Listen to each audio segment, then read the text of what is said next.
Welcome back, students. In this short video, we'll be seeing the properties of numbers. So we'll be covering two objectives today. The first one is the students will be able to identify the properties of equality and identity. The second objective is the students will be able to identify what is commutative and associative properties. So first we'll focus on the first objective.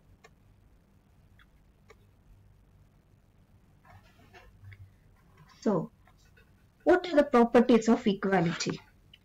The properties of equality is classified into four types. The first one is reflexive, second is symmetric, third is transitive, and fourth is substitution.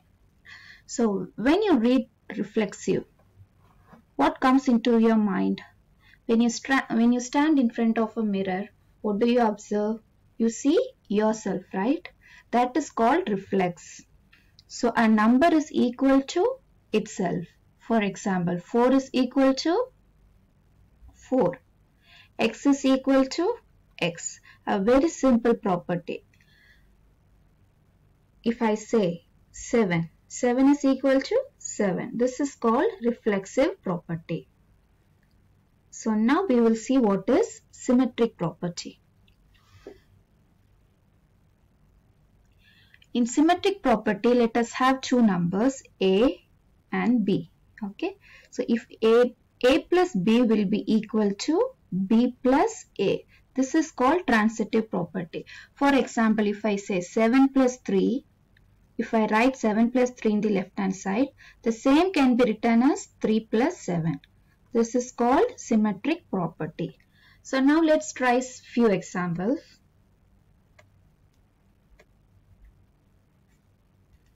X equal to X. What is this property? Very good, reflexive. 3 equal to 3. Obviously, it is reflexive property. If A equal to 5, then 5 equal to A. So, this is symmetric property. I hope these three examples clears the concept of reflexive and symmetric. If 5 plus 2 equal 5 plus 2 equal 5 plus 2. What is this property? Same as reflexive, because what is in the left hand side is same as what is in the right hand side. If 8 plus 2 equal to 10, then 10 equal 8 plus 2. They have flipped right side and left side. So which is symmetric property. So let's move on to the next two properties. Transitive property. Let us see what is transitive property. For example, if I say Tom is brother of John.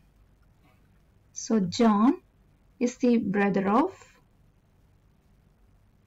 Harry. So can we say that Tom is the brother of Harry?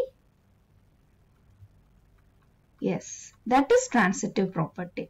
If A equal to B equal to C, then A equal to C. This is called your transitive property.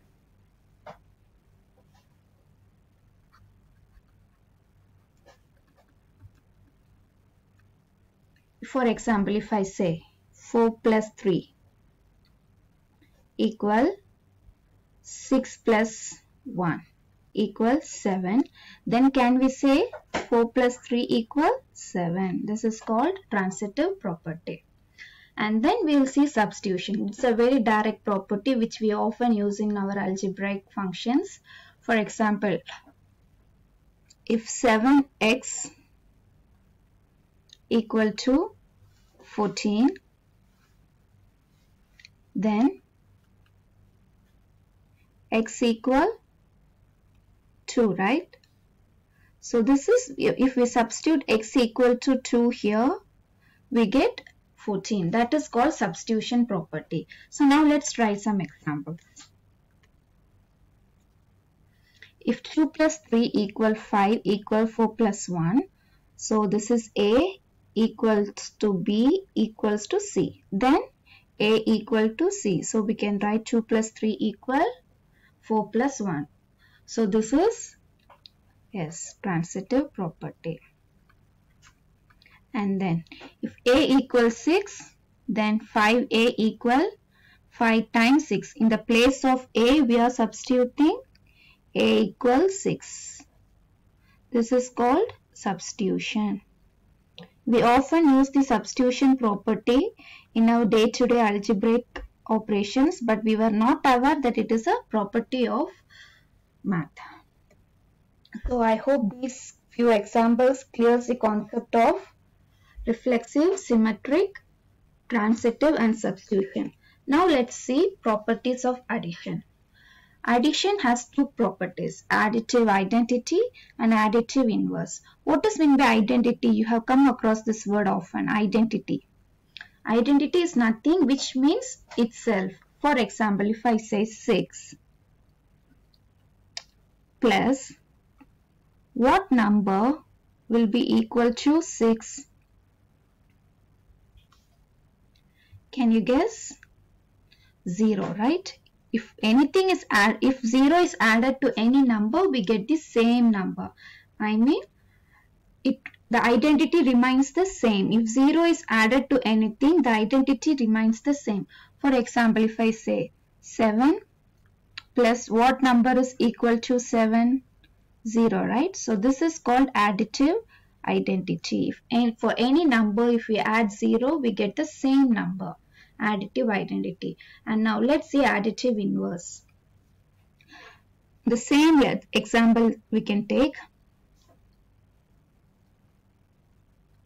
So 6 plus what number gives 0? So when 6 comes here, it becomes minus 6. Am I right? So minus 6. So when a number is added to the opposite of itself, we get 0. This is called additive inverse. So I hope additive identity and additive inverse are clear for you. Identity means the number, and if 0 is added to any number, we get the same number. Additive inverse means adding an opposite number so that we get 0. So now let's try a few examples. So here you have 6 plus 0 equal to 6. So which is the first one? Additive identity. And the second one is exactly additive inverse, because we are adding the opposite of a number. So we get 0. So which is additive inverse. In the same way, we have the properties for multiplication also. So let's see that. It is same like properties of addition. We have an extra property for multiplication, which is multiplicative property of 0. So multiplicative identity, multiplicative inverse, multiplicative property of 0. So now let's see multiplicative identity. So let's take the same example 6. With what number if we multiply 6, we get 6. Exactly 1. Correct? So that is multiplicative identity. When a number is multiplied by 1, the property remains the same, which is called multiplicative identity. The same example let us take for multiplicative inverse. With what number if we multiply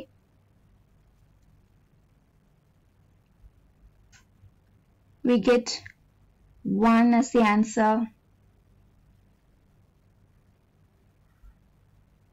With what number if we multiply 6, we get 1 as the answer?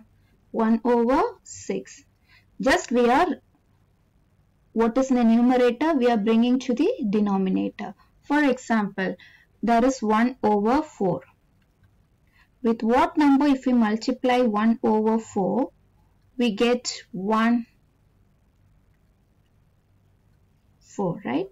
So this is multiplicative inverse property. We are taking the inverse of 6, inverse of 4. So now if I give you another example, 3 over 4. With what number if we multiply 3 over 4, we get 1.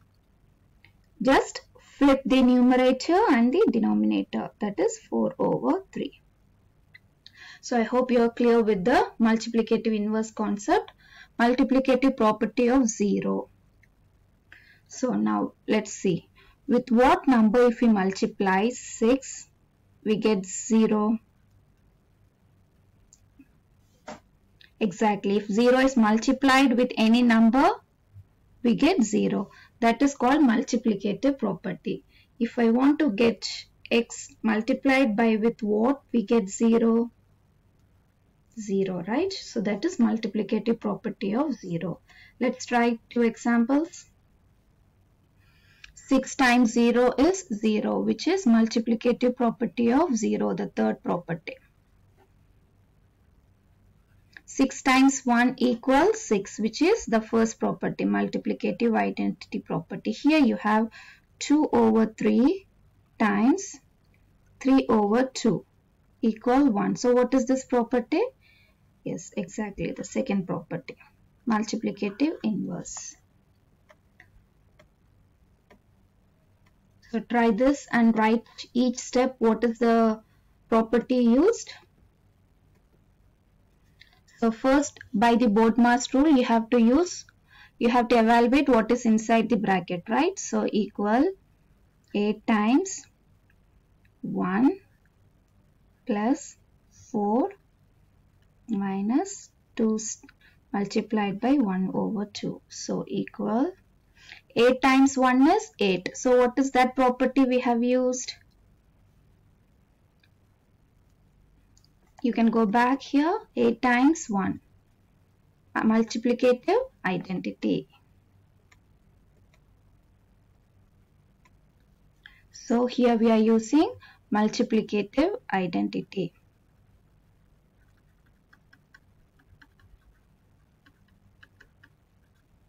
Plus 4 minus 2 times 1 over 2, which is multiplicative inverse. So 2 times 1 over 2 is 1. So now we are substituting. 8 plus 4 is 12. 12 minus 1. So what is 12 minus 1? 13. So here we are using substitution property. So in each step you can identify what property you are using. So in the same way, we have something called commutative property. So commutative is nothing but a plus b equal b plus a. For example, if I say 7 plus 3, you can say this as 3 plus 7 also, right? The same way, the same property applies to multiplication also. A multiplied by b can be written as b multiplied by a. For example, if I say 7 times 3, what is the answer? 21. So this can be written as 3 times 7 also, which is 21. So these two properties are called commutative property. The same way you have associative property. So A plus B plus C. Any three numbers, it can be written as A plus B plus C. For example, if I say 3 plus 4 plus 3, this can be written as 3 plus 4 plus 3. The brackets can be interchanged for addition. For example, so 3 plus 7 equals 7 plus 3. The same way it is applicable to the division also, multiplication. A times B times C is equal to A times B times C. You can take any two examples for this and try. So I hope this is clear for you. Just try it. So that is an exit question for you. You can try this and you can enter the answer in the comments. Thank you girls. Thank you students.